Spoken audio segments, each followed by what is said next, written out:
Hello, and welcome to the third video in our series. Let's begin by looking back to the year 1859 and a man by the name of Charles Darwin and his book titled On the Origin of Species. In his book, Darwin put forth a theory that all living organisms compete for resources, and that the organisms that develop an innate advantage and pass this advantage on to their offspring tend to prosper the most. This, he said, is how species continuously survive and improve. No doubt many of you have heard this theory before, but here's something you probably didn't know. In his book, Darwin did not introduce the concept of evolution. The idea that successful organisms evolve over periods of time had been around for decades. What Darwin did was provide the rule or mechanism that explained how the concept of evolution worked. 5 years later, another biologist summarized Darwin's theory using the words survival of the fittest. And although it's well known that Darwin admired this phrase, using it can be a bit misleading, particularly if the word strength is interpreted as referring to size or physical power. A more accurate way to describe this phrase is the survival of the most adaptable to change. The comparison to businesses is evident. Businesses, just like living organisms, also need to be adept at quickly and efficiently adapting to change if they want to survive in the long term. In our previous videos, we looked at some of the changes that are currently affecting businesses in the form of human population growth and increases in affluence and life expectancy, all of which are placing enormous demands on the Earth's limited resources. In this video, we're going to look at optimizing work systems and production processes by adopting basic sustainability practices. And we're going to ease into this process by looking at something that affects all of us, our food supply. Here's how it's changed over the decades. Prior to World War II, every calorie of fossil fuel energy invested in a farm in the form of diesel fuel, fertilizers, pesticides, and so on, yielded 2.3 calories of food. Keep in mind that a calorie is nothing more than a measurement of energy. And here, the difference in energy between the 1 calorie at the beginning of the equation and the 2.3 at the end is derived from the sun, the energy source that plants use to process nutrients and grow. Today, however, this equation has changed. It now takes 10 calories of fossil fuel energy to produce a single calorie of processed food. In fact, around 7 kilos of grain are required to produce just under half a kilo of beef. That's around 55 calories of fossil fuel energy to produce a single calorie of beef. Obviously, this is not sustainable, and you don't have to be a prize-winning economist to understand why. Basically, a system requiring this much input, which produces this much output, can't go on forever because eventually the system is going to run out of input. Think of this in business terms, and the point I'm making here becomes even more obvious. No business model is sustainable in which costs are greater than revenues. It's a direct path to bankruptcy. The good news, as you know from watching our previous 2 videos, is that the core components of sustainability help address many of the fundamental problems inherent in an economy that continuously borrows from the future to create short-term profits in the present. In layman's terms, on the front lines where business is conducted, that means saving money by eliminating waste and making money by continuously reusing or reselling the same raw materials, energy, and labor that a business originally invests in. It's actually quite a simple idea, and it's based on the undeniable fact that it's far more profitable to sell 1 kilo of a resource 10 times than it is to sell 10 kilos of a resource only once. Okay, before we go any further, let's repeat our definition of waste: not achieving 100% of purchases and investments. Why is this important? Because identifying waste, eliminating it, and preventing it from returning is the sustainability starting point. And that involves thinking about and questioning everything your business uses and does. I'll give you an example. Right now, you're probably watching this video on a computer. If so, put your hand on the processing unit. What do you feel? If you said heat, that's not the answer I'm looking for. The correct answer is waste. Why? Because you bought your computer to process information. You did not buy it to produce heat. Heat is an unwanted byproduct. Equally as true is that right now, you or your business is purchasing electricity to enable your computer to process information. So any electricity that's being converted into heat is also a sign of wasted electricity. Now, to be sure, there probably won't be a point in our lifetime when we'll be able to convert electricity into data processing without a heat byproduct being produced. Nevertheless, learning to identify what you want from what you don't want, or put another way, identifying product from non-product, is the first step in the sustainability process. And just like evolution has mechanisms or rules that explain how it functions at an optimal level, sustainability also has rules and procedures. And the first rule is waste elimination must precede resource life extension. Note here that resource life extension and cradle back to the cradle are terms that are attributed to Walter Stahill.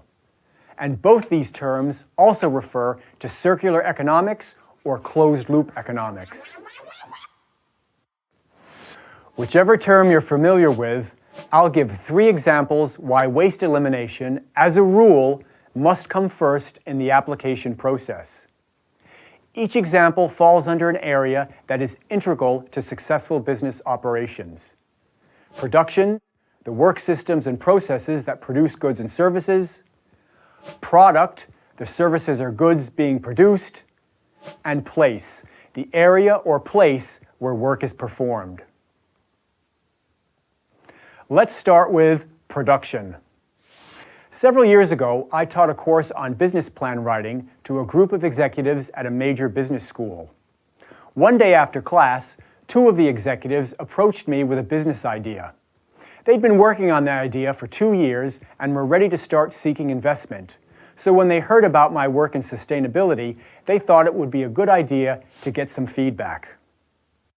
Basically, their plan was to wrap old and poorly insulated industrial furnaces and boilers with technology that captured the waste heat being emitted and to then convert the heat into electricity, which would be sold at a profit. Their research had concluded that the number of poorly designed and inefficient furnaces in the part of the world they were targeting was enormous, so the potential number of customers was huge. Unfortunately, they didn't see the inherent fault in their idea, because they didn't know about the waste elimination first rule. These guys were really nice, so I didn't want to tell them that their idea would probably fail. Instead, I asked them this question: what is the financial value of the wasted heat coming from the furnace compared to the financial value of the electricity that the waste would produce? And in that moment, they realized the fault in their idea. In effect, their business model was one in which the raw material, in this case wasted heat, cost more than the amount of money they could obtain from the electricity being produced by it. This is typically what happens when a business tries to make money by closing its loops before working to eliminate any inherent waste. In this case, capturing wasted heat. Let me explain it another way. Imagine a man with a hole in his pocket, and every step he takes, $1 falls out. That's the waste. Yet instead of eliminating the problem, in this case, fixing the hole in his pocket, the man decides to recycle what is being lost. So for every $1 that falls out of his pocket, he allows a recycler to keep 80 cents. The remaining 20 cents is returned to the man's pocket, which provides the illusion that the loop has been closed and all is well.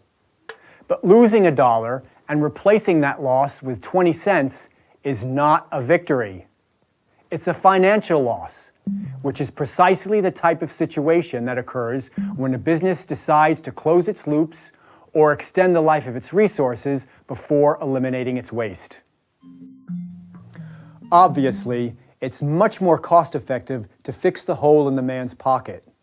And it's the same story with turning waste heat, which costs this much, into electricity, which will only pay you back this much. That's why waste elimination first is so important. Let's take a look at the same situation from a different angle. Here, we'll look at a product. This example comes from MIT, the Massachusetts Institute of Technology. And this story was widely reported in the media and involves mobile phones. And we'll start by identifying the resource life extension aspect of it, the rechargeable battery in the phone. The ability to repeatedly recharge a battery is a good example of a closed-loop process because a rechargeable battery can be used again and again and again. That's resource life extension. Like many organizations, MIT is interested in improving battery technology, and for good reason. Improving the efficiency and storage capacity of batteries is a great idea, always. Yet if we adopt the waste elimination first rule, the job of improving batteries becomes much easier. In this particular case, when the researchers stopped looking at batteries for a moment and began focusing on the electrical needs of the mobile phones, they realized that some parts of these phones are inherently inefficient and waste up to 65% of the electricity that runs through them. Now, of course, the electricity for a phone is provided by its battery. So the conclusion was that if this waste is eliminated by making the internal electronics of a phone more efficient, and then an improved battery is added that has more storage capacity and greater chargeability, it's entirely feasible to produce a mobile phone that only needs charging once a week or maybe even once a month. Such are the possibilities when waste elimination is combined with resource life extension. Our third example comes from the seminal book Natural Capitalism by Paul Hawken, Amory Lovins, and Hunter Lovins. It involves an office building in Chicago that needed to replace its 20-year-old windows because the seals around the windows were leaking. The owners of the building also wanted to update the old, inefficient air conditioning system, all of which is an expensive undertaking. Keep in mind that new windows and a new air conditioning system are an example of resource life extension because they extend the life of the building. And just as with our other examples, the waste elimination first rule is as applicable here as ever. In this case, work began by replacing the building's old windows with super-insulated windows that reduce heating and cooling waste.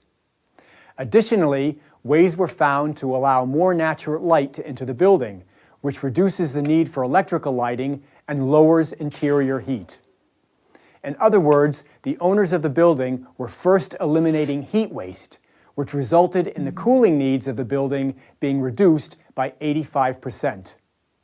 And that meant that the new air conditioning system did not have to be the same size as the older model. In fact, the replacement was 1/4 the size the previous model and therefore $200,000 less expensive.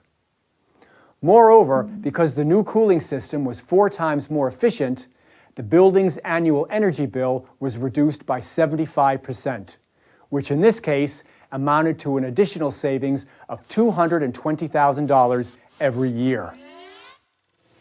At this point, it should be clear as to why the unglamorous work of waste elimination is the starting point of sustainability. You may remember that in our first video of this series, I mentioned that Walmart saves over $3 billion a year by ordering its suppliers to reduce their packaging by 5%. But think about it. If Walmart had decided to send this waste to a recycler instead of eliminating it, their suppliers would still be producing $3 billion worth of waste every year, which is why eliminating recyclable waste should always be a top priority before it's simply sold to a recycler without any further thought. And that brings us to our second rule of sustainability. Earlier in this video, I mentioned that resource life extension is also referred to as cradle back to the cradle, circular economics, and closed-loop economics. And for the most part, these terms are indeed more similar than they are different. The common thread that runs through them is that they all represent waste elimination and waste prevention, which, in a business, translates into reusing or reselling the same resources and materials as many times as possible in order to maximize profit. But please take note. There are several forms of resource life extension available to businesses, and each has its own costs and benefits. The first of the resource life extension options is reuse, and it involves reusing a product for as long as possible by maintaining it in good working order. Basically, if you can double the life of a material, in effect, it ends up costing half as much. Examples include packaging, buildings, tools, equipment, and so on. The second option, repair, is an extension of reuse with a bit more expense and time added to it because it requires the addition of skilled labor as well as replacement parts and materials. The third option is remanufacturing, which has the highest labor intensity but carries enormous profit potential, particularly on a large scale.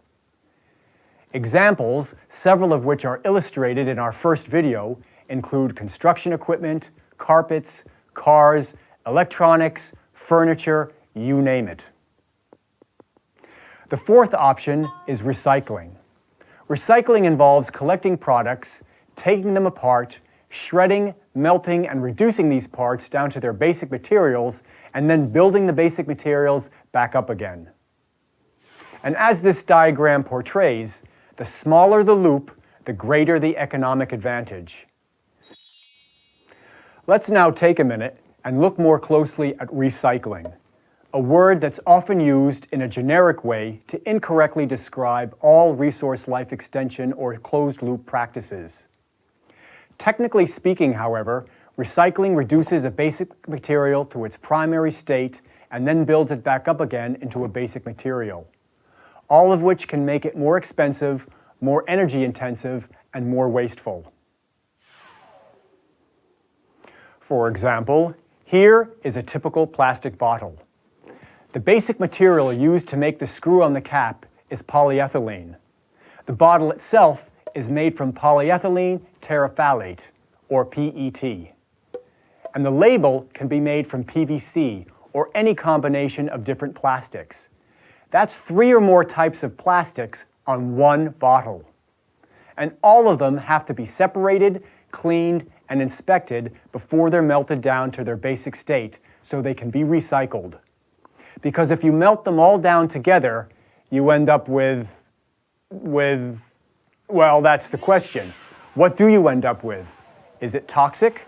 Does it meet strength and safety requirements? Will it flake or deteriorate when it comes into contact with food or another product that it's surrounding? These are good questions, and they need to be asked across the board with other recyclable materials as well, including metals, metal alloys, fibers, chemicals, you name it. Think about it. Do you want to drive a car or fly in a plane or use a tool that's been built from parts that were made from a concoction of metals or other materials that were made into a product and then sold without proper testing? Of course not.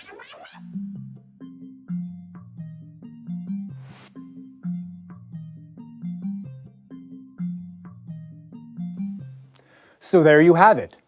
2 rules that would probably meet the approval of Charles Darwin, not least of which because they mirror 2 basic components found in nature: waste elimination and resource life extension. Just remember that before you rush towards the money-making aspects of resource life extension, make certain that you and your colleagues have first optimized all your systems by adopting a thorough waste elimination and waste prevention agenda, because it's difficult and expensive to close a loop that's filled with waste. Let's end this video by giving credit where it's due.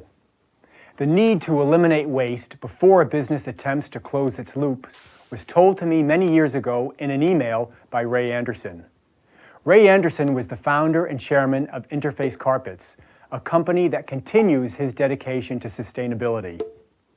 During the first 5 years of his commitment to sustainability, Interface Carpets doubled its profits, doubled employment, and watched its stock price increase 550%.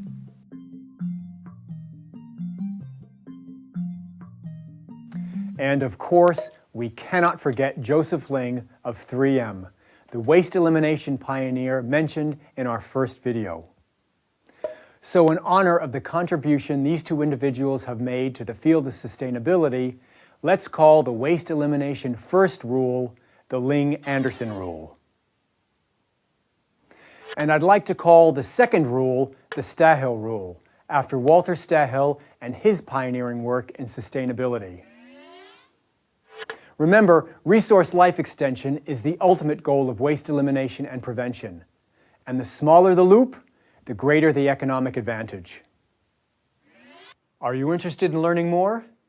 If so, The Sustainable Business, the book on which this video series is based, is available absolutely free as a PDF download to enhance and add to the information that is presented here.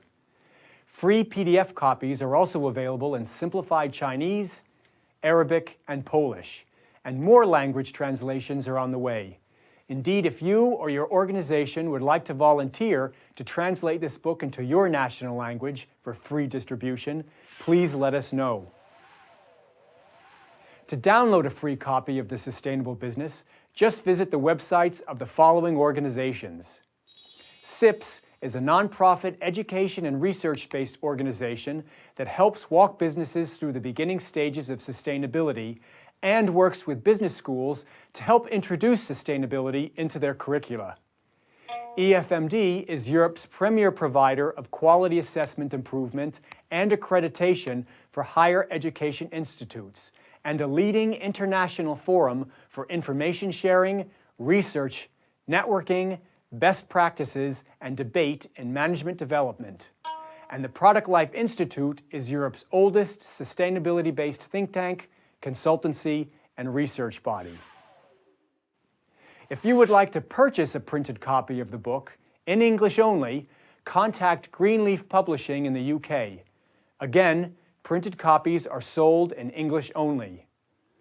Thanks for watching, and see you next time.